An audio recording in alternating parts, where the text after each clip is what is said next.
रक्षक और किश्ती वाला। एक छोटे से गांव के किनारे एक नदी बहती थी।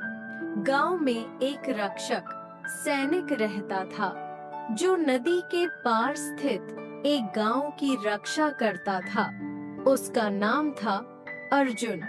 अर्जुन बहादुर और ईमानदार था और हमेशा गांव वालों की सुरक्षा के लिए तत्पर रहता था। नदी के उस पार एक किश्ती वाला भी रहता था जिसका नाम था गोपाल। गोपाल अपनी छोटी सी किश्ती में यात्रियों को नदी पार कराता था।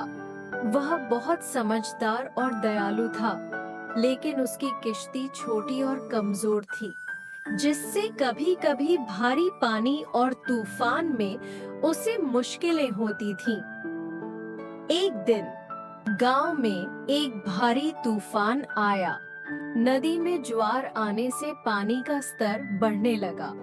अर्जुन, जो अपने गांव की सुरक्षा में तैनात था, यह देख सकता था कि गोपाल की किश्ती में कई लोग सवार थे और वे नदी पार नहीं कर पा रहे थे।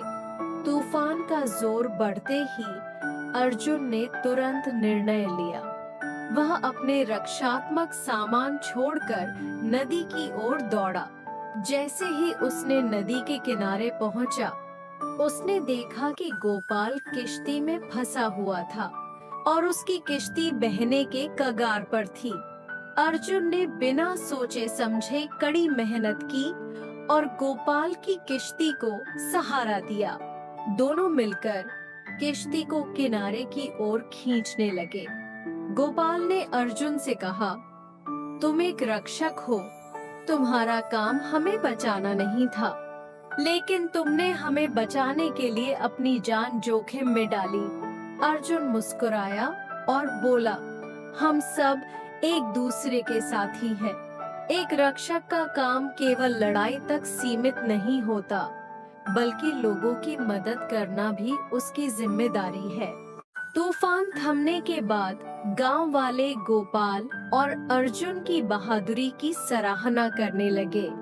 इस घटना के बाद दोनों के बीच गहरी दोस्ती हो गई और वे जानते थे कि कठिन समय में हर किसी को मदद की जरूरत होती है, चाहे वह रक्षक हो या किश्ती वाला।